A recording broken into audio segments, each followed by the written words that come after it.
nakalimutan. Pagbalik sa Manila, ako ay nananabik. Mabaliw-baliw ako sa kanyang mga halik.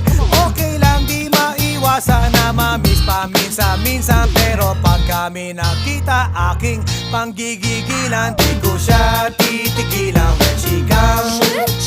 Di ko siya titigilan when she comes. Di ko siya titigilan, di ko siya titigilan, di ko siya titigilan when she comes. Kay ganda ng aming samahan at walang nanlalamig. Mas pa sa mag-asawa